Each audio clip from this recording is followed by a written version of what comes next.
Well. That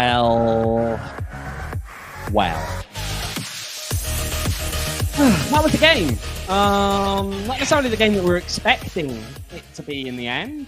And the way that we expected it to be as we went into stoppage time at the end of the game. But that was a game. Phoenix Rising loses 2-1 to Las Vegas Lights here in a must-win game at home. The second must-win game in a row that this team has failed to take any points from. Welcome to the PHX Rising post-game show coming to you live from 38th Street and Washington. I'm Owen Evans. We have the Stat Lackey, the Hot Dog Helper, the Glizzy Guzzler. Yeah. We'll treat him seriously tonight for now. Reese. Yeah, that was a match and a half. That was a match. Jeez. Wow. Max is indeed on vacation right now. Yeah, we got no Max Simpson. The man is out of town. He's didn't have to watch this. Match. So fair enough to him. All right. I'll give him that. He managed to avoid watching this game. It was such a strange match, I think, in a lot of ways. It was a game where Phoenix Rising probably weren't on top for much of that match. They started slow. They continued a lot of the time to be slow, but they had their moments. They had moments where they threatened the goal, moments where it felt like they were pulling bits of this together.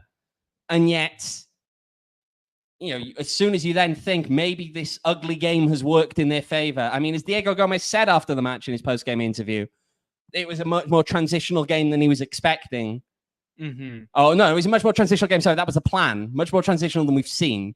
I'm trying to make sure I get all this. It's been a busy kind of scramble.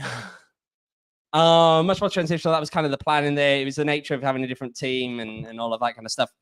They didn't pull it off in the end. And it's a heartbreaking fashion to lose in. But you're also in a position where while Phoenix Rising may have led, you can't necessarily say they deserve to win. No, they didn't. The first 15 minutes before that initial water break, Rising did not look good at all. They were terrible. It looked like it was going to be a repetition of the 4-0, but in favor of Vegas. Well, it was 71% possession within the first 15 minutes to Vegas. Yeah, and the 4 water breaks through this match kind of broke it up a lot, disrupted the flow. And that first one, Rising were able to come out of it, and I don't want to say they look good, but they look better than they did. And they had the chances. That's when Tomas Angel had the first of his 2 chances, which didn't go well for him. But Rising, I didn't get the approach from this one. I didn't get why they sat back so much. If you sit back when you have the lead or when you're down to 10 men, you don't sit back 90 minutes at home when you're not quite full 11, but I just don't get it at all. Yeah, indeed. It was a bit of a crazy one. I see a lot of people here. A lot of frustration in the chat. People not necessarily feeling too happy. I mean, I'm not going to read some of the comments because there's some language in there that we probably can't repeat in here. Some of these points that are being made, we will bring up later in the podcast. We do think they are relevant points. We brought them up on social media so far tonight. We understand a lot of the frustration in certain areas here. It's just from a looking at the big picture here, right? And I'll say this off the bat, right? Coming off of this game, I asked Diego Gomez how confident he still was, given the way the results have gone this week, that this team would make the playoffs. And he said very confident. Yeah. He said very confident. Now, maybe this team has been helped by other results. We'll get into other results later on. But at the end of the day, they're not getting them themselves. And that's where the biggest problem is right now. Yeah, you have to control what you can control. You don't want to ever depend on another team. But I losing today's game, losing Wednesday's game, I don't know where Rising can pick up 3 points multiple times 10 this season. Monterey Bay next Friday seems like the obvious one, but besides that, New Mexico away, Oakland away, I don't think either of those are gimmies. And then Memphis and Louisville, those definitely aren't wins there for Rising. Well, you're in a position where I think New Mexico away is a difficult game because New Mexico, obviously, they are top of the table at the moment in the Western Conference. That is a midweek game. You follow it up with Oakland. Oakland is on paper probably the easiest of the opponents that you have remaining. They haven't been on good form. They haven't been doing too well, but they are in a position, ignoring Monterey Bay, of course, but they are in a position where you're going away there and you're going there on short rest. You play on the Wednesday in New Mexico before you go to Oakland. That isn't ideal. Memphis, that's going to be one of those games whereby, I mean, a lot of us have said, look, you look at a guy like Panos Amanakis. Obviously, Phoenix Rising fans know him very well. He was here in Phoenix. He left here in pretty bad terms with the club. He may love the fan base still, and we'll talk about that talk your ear off about that and the fans. But things didn't end on good terms here in Phoenix. If there is a guy that you expect to come out in a big revenge match and really just play out of his skin, it's probably Panos Almanacas. Yeah. And then you got Louisville at the end, and Louisville are just Louisville. Louisville are just Louisville. There's no other way of saying it. You go away there. You saw what they did today against Memphis, actually, with a 4-2. They were losing 2-0, weren't they, in that game? Yeah. And they won 4-2. Yeah, they went down 2-0 in the first 20 minutes, came back, immediate response. That there's no way I think Rising even get a point on that match to end this season. Absolutely. Well, you know what? We'll get into, I think, some individuals later on. I know some people are bringing up individuals in the chat. But let's look bigger picture a little bit here at this week and how this week has gone from Phoenix Rising's perspective. When obviously you have the Saturday game against San Antonio, 4-0, big win. A lot of people are feeling confident then at that point. And then from there on out, you start to see rotation. You start to see changes being made to the starting 11 and multiple kind of like tweaks. Today, they come out with a very different game plan.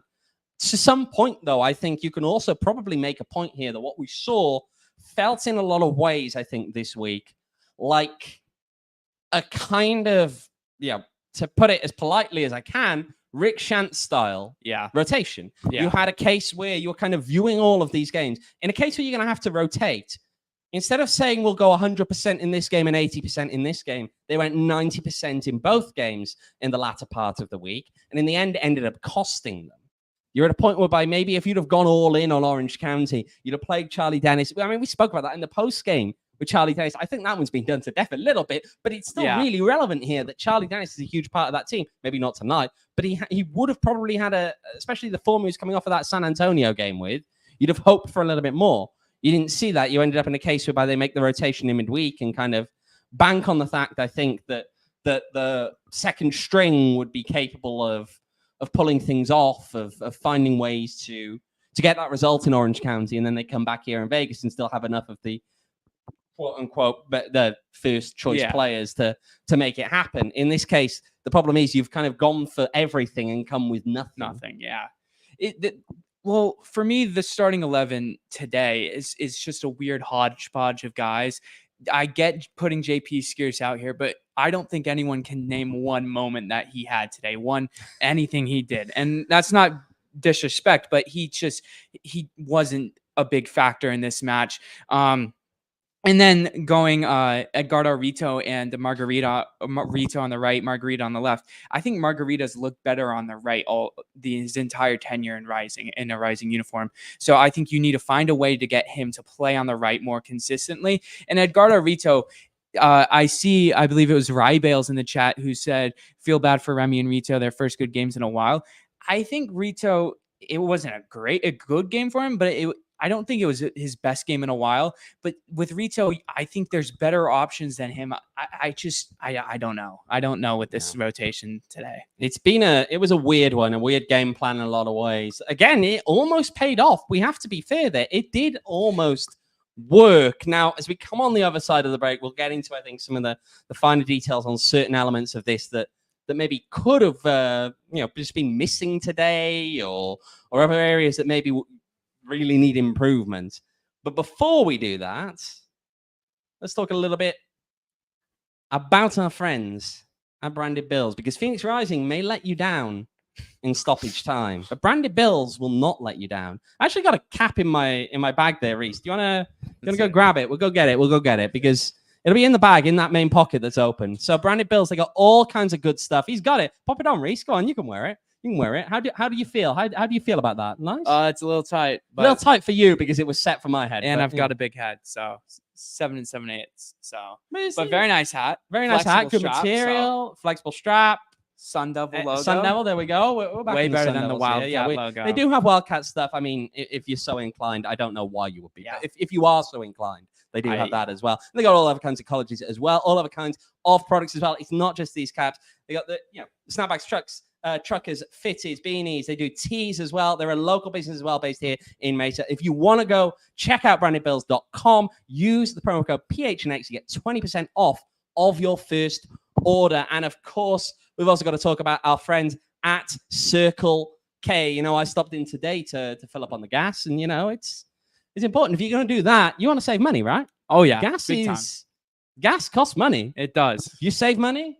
I like to save money. You like to save money. We all like to save money, and you too can save money with the Inner Circle program. They've also got these other deals on as well. It is, of course, America's First Stop. We love America's First Stop. Grab yourself a Polar Pop, cool off. It's really hot outside right now. It is. You do need to cool off. Go grab yourself a Polar Pop, any size, for just 79 cents. And of course, other discounts as well you get with the Inner Circle program, including on the gas, on the snacks, on the Polar Pops, all good stuff. Make sure to go and join the Inner Circle for free today by downloading the Circle K app. And of course, terms and conditions apply at participating locations. Visit circlek.com for details. Right, Rees. I tell you what, before we get into some of the individual bits, let's take a look quickly at the numbers, at some of the stats in this one. By the Numbers is brought to you by our friends at Desert Financial Credit Union, Arizona's #1 credit union, named by Forbes. And yeah, it tells a story, doesn't it? The XG, pretty close, but a large part of that is coming from the Remi Cabral goal, being in the position that it was, but rising 40.6% possession. That is not the Phoenix Rising we've gotten used to seeing. Las Vegas Lights controlling a lot of the tempo of this game. 6 shots for Phoenix Rising. That is their lowest total in a USL Championship match this season. And only 1 shot on goal for Phoenix Rising, that being the goal. Meanwhile, Las Vegas Lights with 3 times the number of shots, 18 shots, 5 of which are on target tonight. And they end up stealing it away. 96th minute equalizer, 99th minute winner. And yeah, kind of leaves us where we are. Yeah, the XG point, it was 0.449 for Remi Cabral's goal. Likely going to change knowing how Opta is. But one that's notable to me, Tomas Angel. I mean, we'll probably get into it a bit later, but we can talk about Tomas Angel now. Right. Let's go for it. Let's rip off that plaster there and let's get on with it. Right. Tomas Angel is going to be in for a lot of discussion tonight. Now, Diego Gomez was asked about it tonight, and he kind of very much went down that I'm not going to talk about individuals kind of route. It's understandable for a coach. I get that. However, here's what I'm going to say. It has now been how many games he's played? I believe it's 8 now. 8. He started every game since he's shown up here in Phoenix Rising. Since he joined Phoenix Rising, every game. And all he has realistically contributed in terms of actual goals at the end of anything is a penalty goal. Yeah. 1 penalty goal.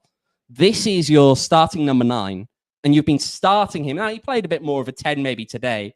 Kind of a shadow striker, as Rybell is saying in there. But the chances that he left begging in the first half, be it for himself, be it from the ability to play a teammate in. I mean, the 3 versus 1, I think, is the perfect example of just pure indecisiveness. Yeah, just at that point, right? You have to make your decision. You are either going to smack it yourself and go for the goal, or you've got 2 people coming up. You've got those 2 runs to your left. You have to pick one of those players out. Yeah. So you're either squaring it or you're taking the shot. You waited far too long, and in the end, Vegas defender gets in and just blocks it. Yeah. So at that point, look, it's not just that, though. There were other just poor efforts it felt from him tonight. And it really raises the question now, Rees. Is Tomas Angel someone who should be starting games, at least starting the next game? I don't think so. I don't see a world where you can start him. I don't think he gets a goal in that Monterey Bay game. Okay. Something's just kind of collapsing at the back of the room. We love it. We love it. Just like Rising. Yeah. This Phoenix Rising press box is collapsing like the stoppage time match result as well, apparently. I don't know. Maybe we need to wrap this up and get out. But so we don't. Oh, man. Okay. No, Alex, a Polar Pop can make you happy. Yeah, it will. Comparatively. Where were we? Tomas Angel. But throughout his time, I mean, we hoped when he scored that penalty against Tulsa that this would give him confidence. Yes, it's a penalty. It's not a goal from open play, but that's something that just gets you going, gives him the confidence. We've seen it throughout clubs in Europe. They do the same thing. So you just hope that gives him the confidence, but he's just, you can see it. He's just in his own head so much.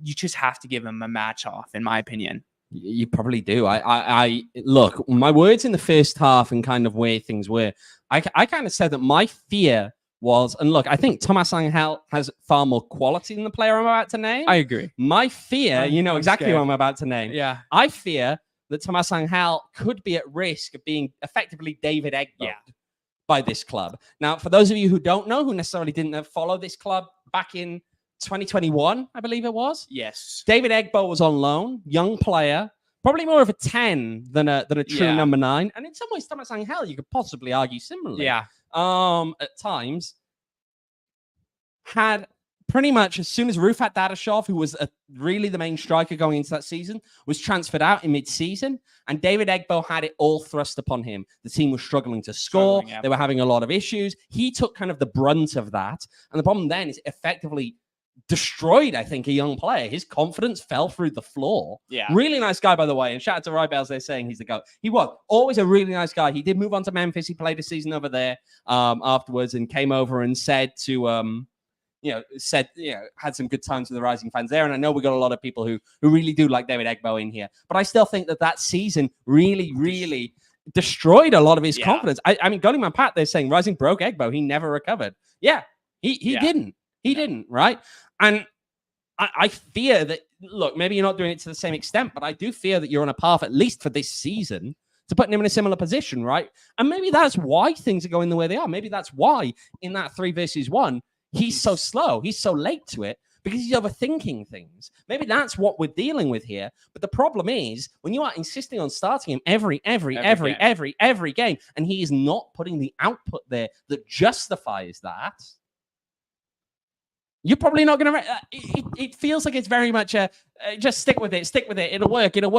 But we've seen that all season with various players. Yeah. And there's an assumption it'll work, and maybe it will, but maybe it just won't. And you are not at a time in the season right now where you can afford to run on the assumption that things will maybe come together.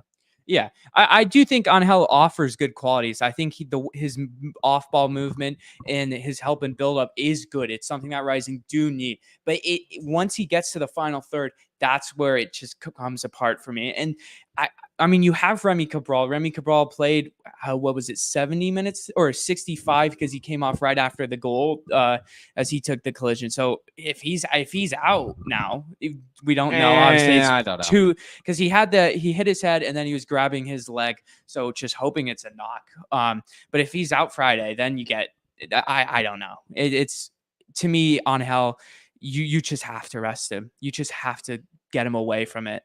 Yeah, I feel like if you have the opportunity to drop him at least to the bench for a game, give him a bit of a shorter cameo maybe at the end of a game.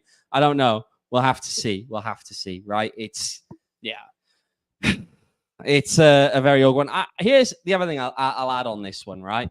Should we talk about the midfield, right? Because going into this game, the midfield, you've already mentioned JP Skeers.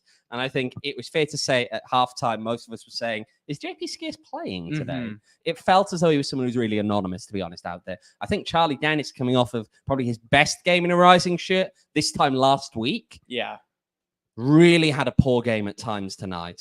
Okay. It felt like the midfield presence in general was next to nothing. Yeah. All right. And that's why at times Vegas seemed to play out of the press with relative ease. They were able to find people who were running into space. They were able to find those passes to work things out. It wasn't anything particularly elaborate. They were just constantly finding someone else who was free and would play it up and be at the other end of the field all of a sudden. Yeah. Right. That's kind of how they were doing it. The midfield was just not good. I mean, again, I see Rye Bales in there. Our midfield was a big hole today. Yeah, I agree.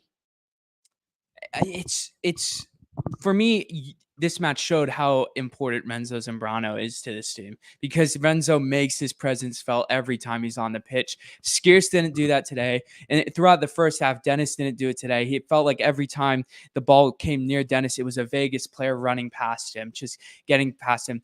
Skeers, I know I said this earlier. I just didn't notice him at all today. I think there was one time where he played a pass to Remi and it was immediately cut out. And that's the only time where I can point to, okay, this is what Skeers did.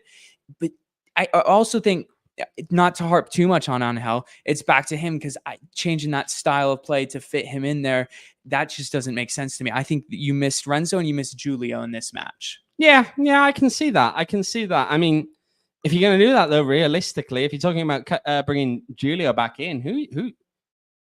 I mean, is that with Remi Cabral up top and Julio playing in Tomas Angel's kind of role? That's what I would do, yeah. It's probably where it's the only way you probably fit that all together. Yeah.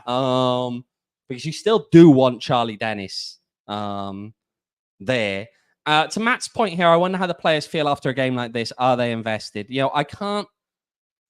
It's an awkward one, right, to answer. It's always awkward from our perspective because a lot of people will bring up the stuff about players don't care or whatever, and that's not always true, right? A lot of these guys really do care a lot. I will give you the one example I can really speak on. That is that I don't think I have ever seen Rocco Rios Novo look as devastated as I did at the final whistle tonight. Okay? He looked devastated. So, to that point, I mean, Alex saying some were crying. I think some of them just, again, tonight was the amends to make, right? We didn't necessarily expect them to win tonight. No. Here's the thing. But we expected that they had to win probably one of these games against either Vegas or Orange County, or they had to draw both. Yeah. You can get away with drawing both.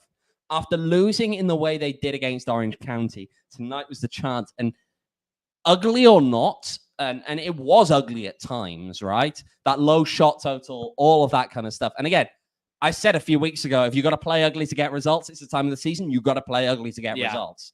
Okay, so I understand that it doesn't have to be pretty, and it nearly worked. It very nearly worked tonight, but they fell short. And the game that was going to make amends for a genuinely, I think, poor performance, a really forgettable match on Wednesday, a game that you'd want to forget if you're Phoenix Rising on Wednesday, just didn't come through.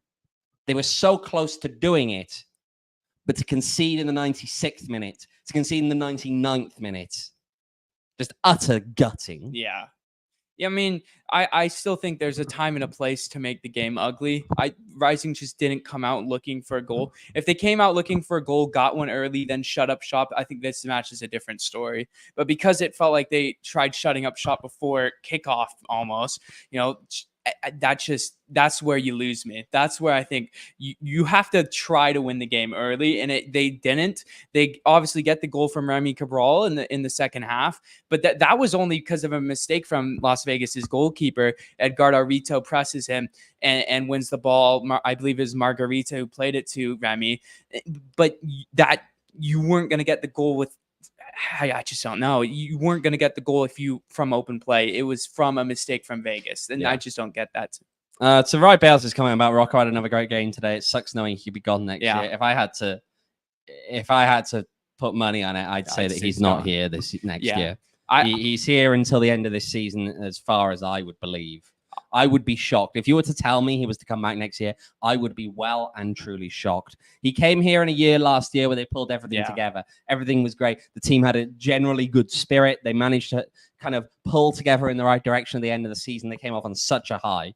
And this year has been anything but that. Yeah. It has been honestly a disaster from left to right. Every single part of this season has felt like it's lurching from one struggle to another. And I don't think that that's attractive for a player, no matter how much they care about this club. And remember, here's the important thing. It's not like he's under contract here. Yeah. It's not like he has a contract elsewhere. He came here on loan. I don't know if you can expect to see him back at this point. Now, Rees, are there any other individuals or elements of this match in particular you really want to draw attention to right now? I mean, I think Gerald Margarita had another good game. It wasn't his best game, but he did create on the left. He did cause trouble for Vegas's defense, and that's what we've seen from him. I do think he's better on the right. That's where he scored the goal against Loudoun from. So I'd like to see Diego play more on the right, but I think he was one of the better players for Rising tonight. Yeah, indeed. All right. Anything more really there to add beyond Jill? Really isn't. All right. Well, on the other side of the break, we will talk about some of what's happened elsewhere in USL Championship tonight. But first, let's have a little chat about our friends at Valley Tap Room. Now, he's already pulling a face because he knows where this read always goes. Yep. And where it goes is that we went there in July and had a great time. Rees didn't. Rees was somewhere else. He was on a different continent. Look how miserable he looks right now. And you know what we did there? No. We had some good beers. We had some good times. Ate some good food. Had good time with friends. All good stuff. Mr. Simpson was there. Max was there. And you know what we did? We watched Spain break my heart. Football, England losing in the Euros final. Yeah. But that was a great time. And you know what? You can have a great time too over at Valley Tap Room. They've got 2 locations. They've got Gilbert and, of course, the newer location, which is out in Queen Creek. And there's always loads of stuff going on there. They've got so many different beer taps, right? 30 handles, all the good stuff. No matter what it is that you like to drink, you will find something at Valley Tap Room. So go check them out on socials, and if you do head over there, make sure to tell Donald that we sent you, because I know Max is buying beers apparently. Right. Well, we've got to stick with Max is buying beers. Max is buying beers. Max is always buying beers, and I'm sure at some point Max will do this and offer to buy beers and probably tie it to being a diehard. Are you a diehard right now? If you're not, you can go over and check it out at gophnx.com/diehard. Get all kind of fun benefits along with that. It unlocks all of our written content on the website from all kinds of writers we've got covering all of the teams here in the Valley. It also gets you access to the discounts in the PHNX locker. And of course, you get a free t-shirt every year that you are a diehard. And you get yourself on our Diehards Only Discord, where you can use it as another excuse to kind of bully Mr. Simpson to an extent. I mean, we wouldn't encourage you to bully Mr. Simpson. But maybe you could. And I mean, if you did, we wouldn't tell you no. Yeah. Now, we all love Max. He will be back here soon. But if you aren't a diehard already, make sure to go sign up. Go phnx.com/diehard today and then bully him on Discord. All right. Reese, I think it is time now to just take a quick peek around USL Championship, because actually, despite the bad result in a lot of ways for Phoenix Rising tonight, it could have been a lot worse. And it could have been a lot worse because some of the other results that could have, gone badly against them did not. Just to run through some scores: El Paso 1, North Carolina 0, not really relevant. Indy 11 4, Miami FC 0. Miami are bad. Who'd have guessed? Oh wow. Pittsburgh 1, Birmingham Legion 1.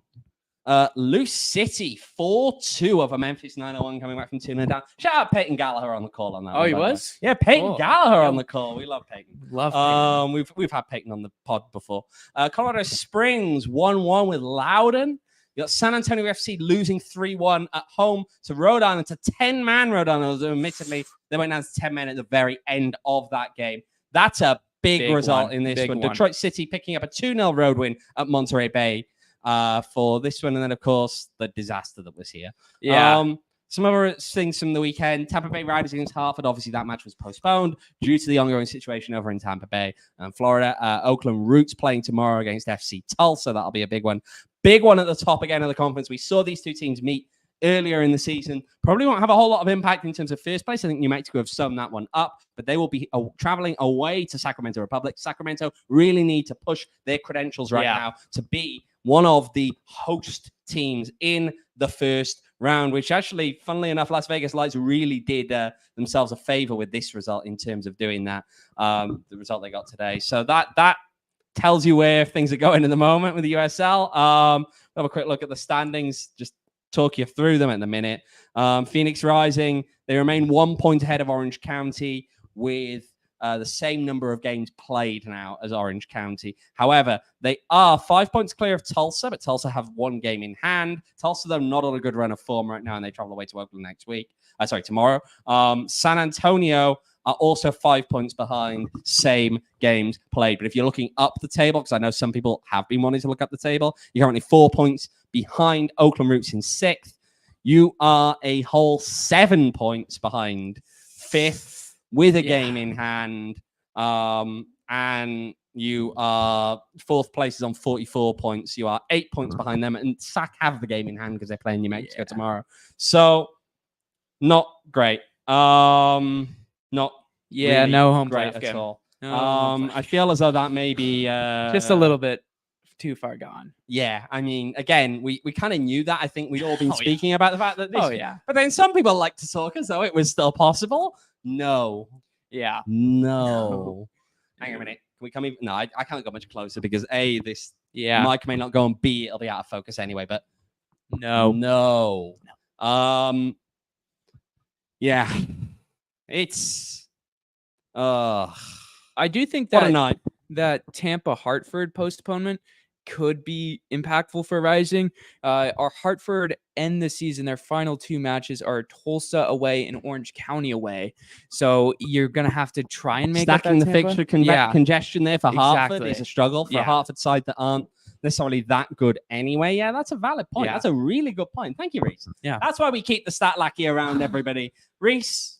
Yeah. You did a good job today, my friend. Thank you. There we go. The hot dog helper himself. Did you know, actually, Rees had someone come up to him and say, you're the guy that does the hot dogs today? Yeah, that was fun. That was probably the highlight of the night, given how the match went. But I did have a cookie at halftime. I didn't film it, but it was a chocolate chunk cookie. Was it good? It was really good. It's $4. Really good. Out of 10? Probably a 9, honestly. He's giving it a 9. It was really good.